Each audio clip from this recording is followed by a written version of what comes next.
Welcome back, listeners, to another episode of Susan Lopresti Wellness, Mind, Body, and Soul, the podcast where we explore the highs, the lows, and everything in between when it comes to a woman's life, her health, and all aspects of navigating the midlife landscape. I'm your host, Susan Lopresti, and today I want to talk to you about a very, very important area of our health, and that is bone health. And before we get really into it, I just want to give you some bone facts to get you started. So at birth, we have around 270 soft bones.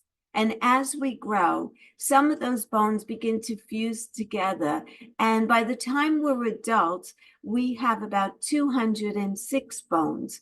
26 of them are in our feet, and 54 are in each of our hands and wrists. So that's pretty interesting. Also, arms are the most commonly broken. And let me knock on wood, because up until today, I have never broken a bone, but arms are the most commonly broken bones, and they account for almost half of all adults' broken bones.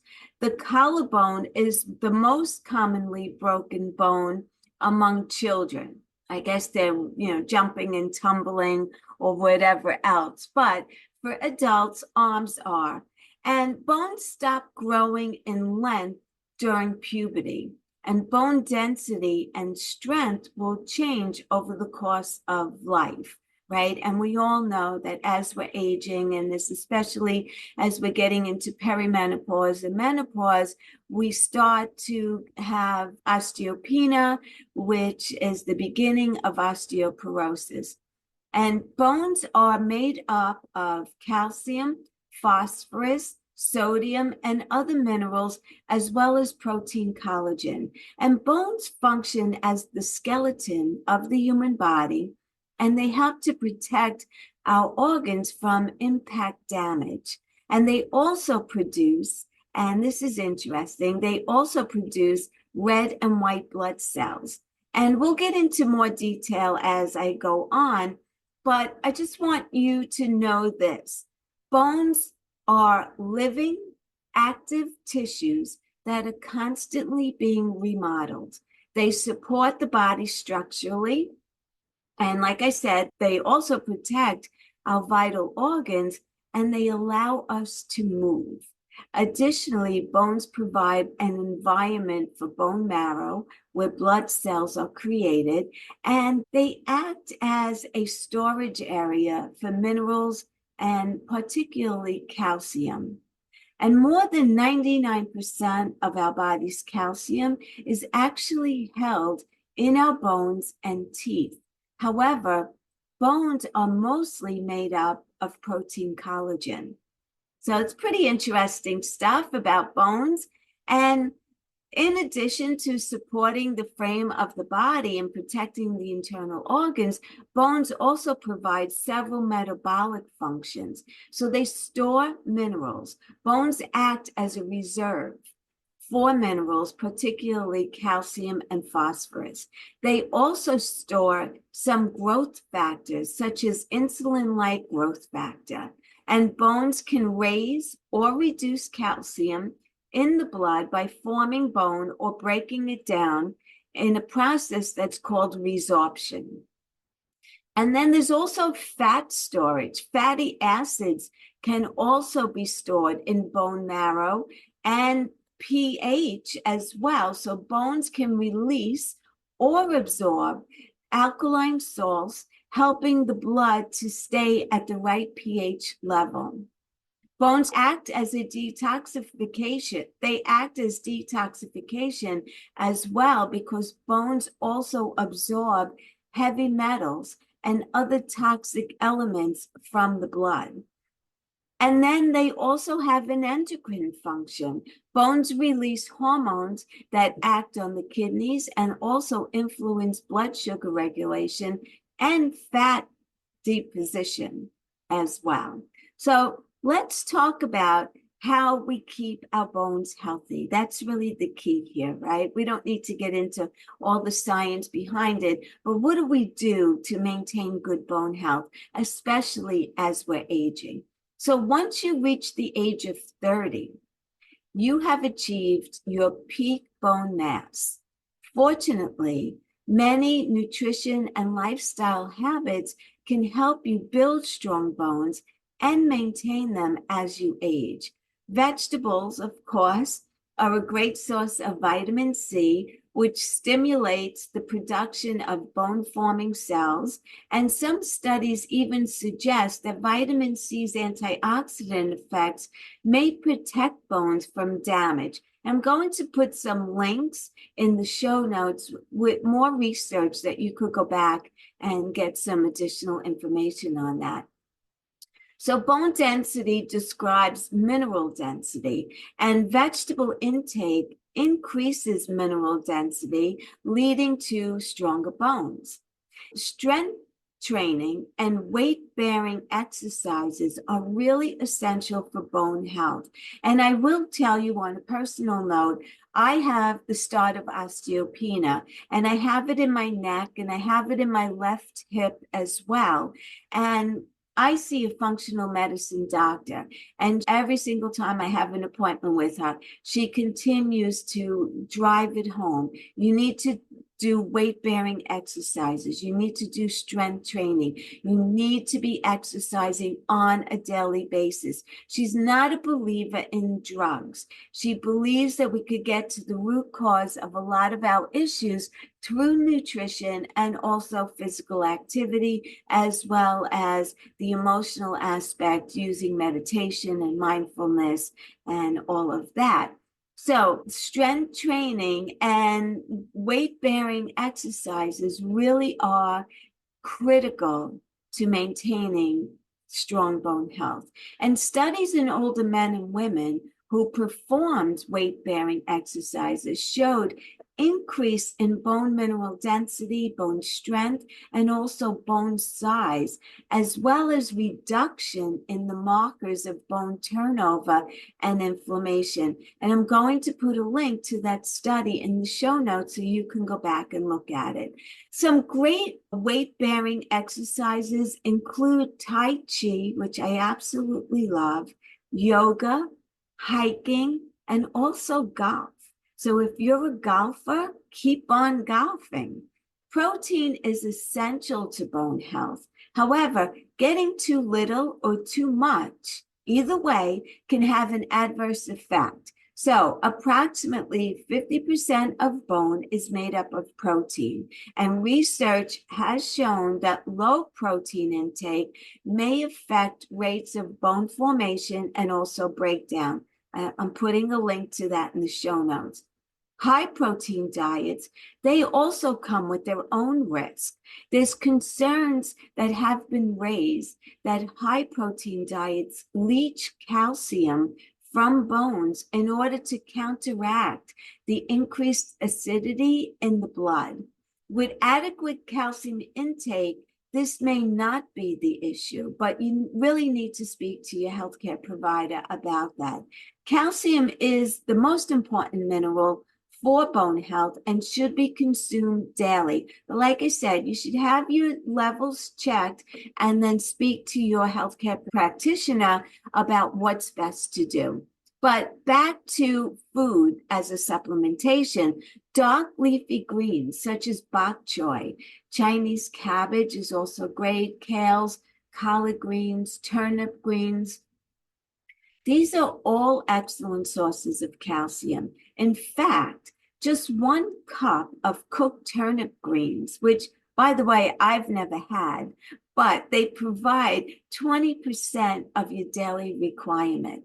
Other high calcium foods include seeds, cheese if you can eat dairy, yogurt, sardines, canned salmon, beans, and lentils. They are all great sources of calcium foods. So if you are lacking in calcium, Try incorporating some of these foods into your diet as well as exercising and see if you can improve those levels.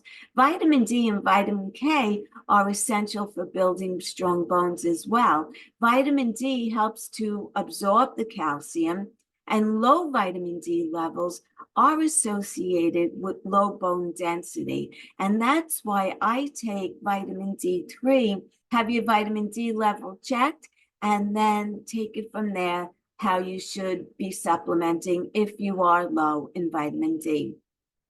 The sun can activate vitamin D formation. However, if you live far from the equator or you use sunscreen, which I do because I'm very fair and I don't want to burn, you could easily be lacking in vitamin D. And that's why I do supplement with it, because I am lacking myself.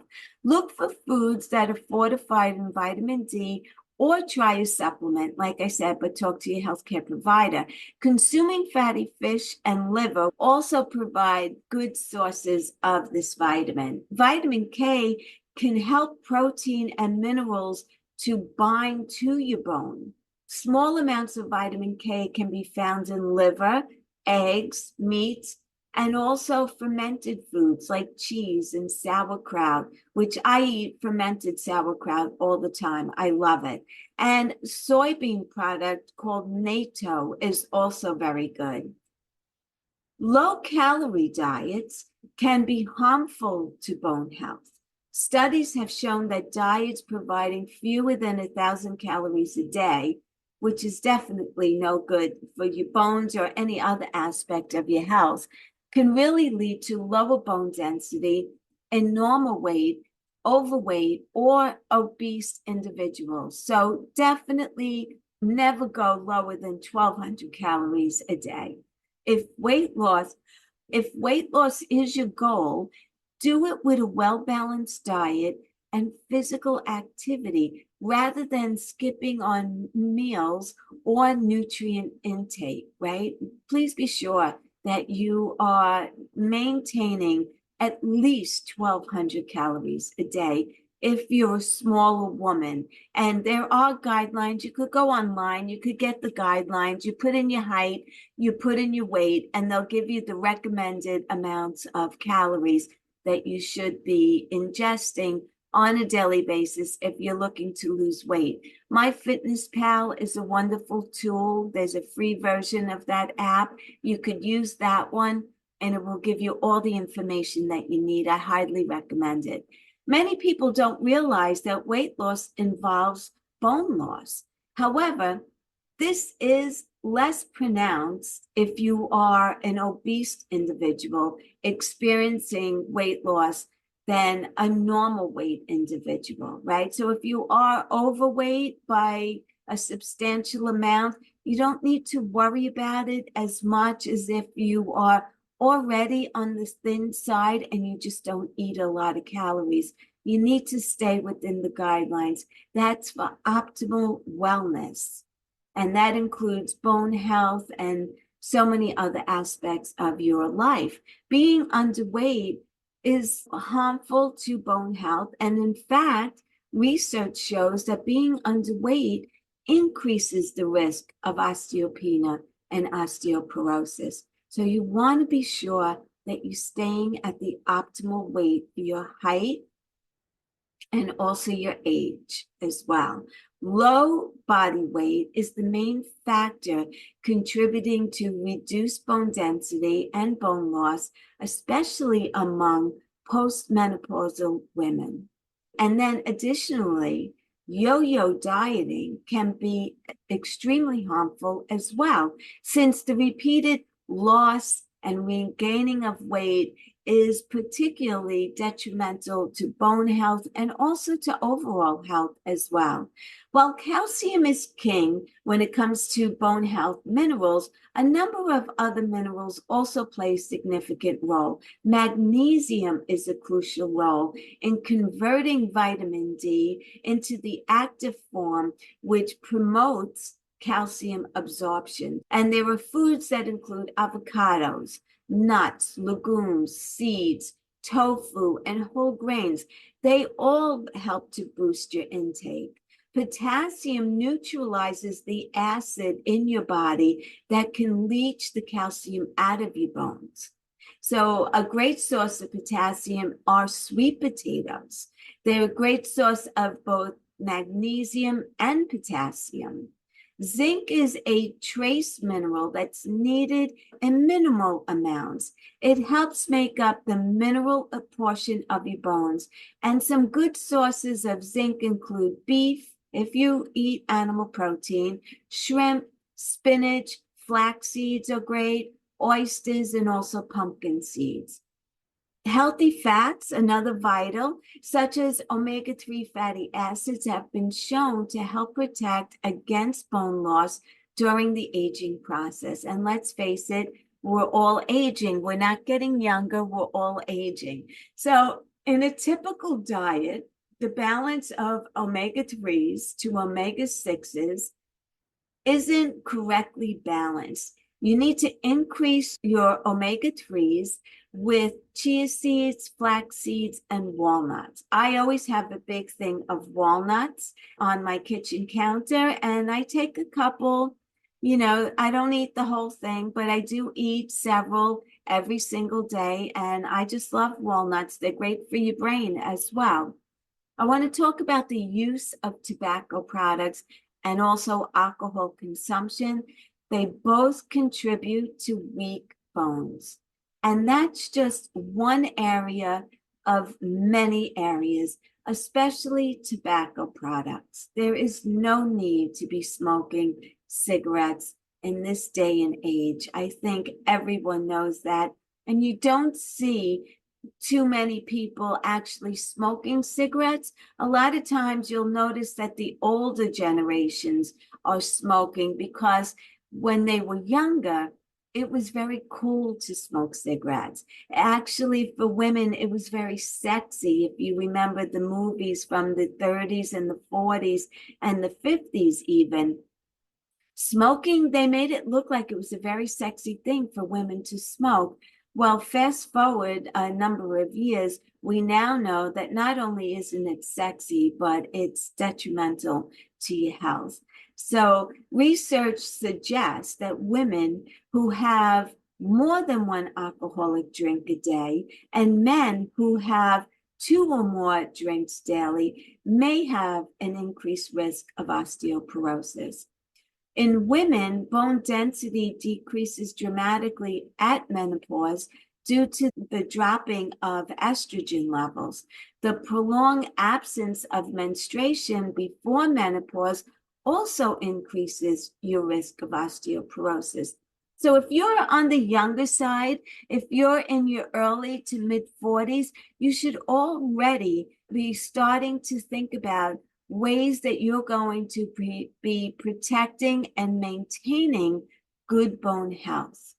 In men, low testosterone levels can cause a loss of bone mass. Your doctor can test hormone levels and help to determine the best course of action if your levels are low.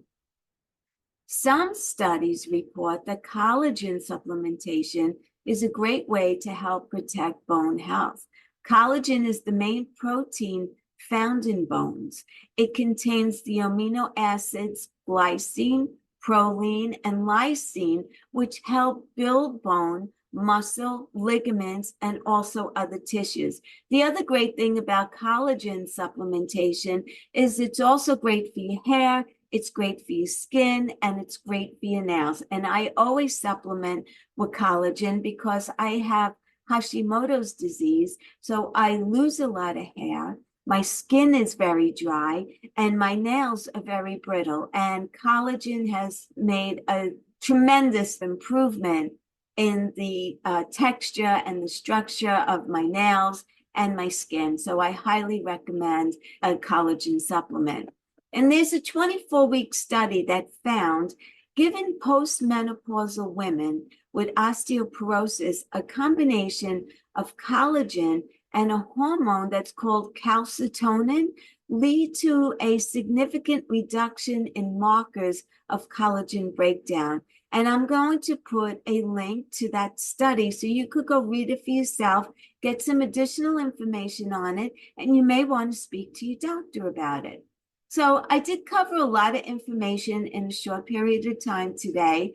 So I just want to give you a quick recap on some great ways to help maintain bone health.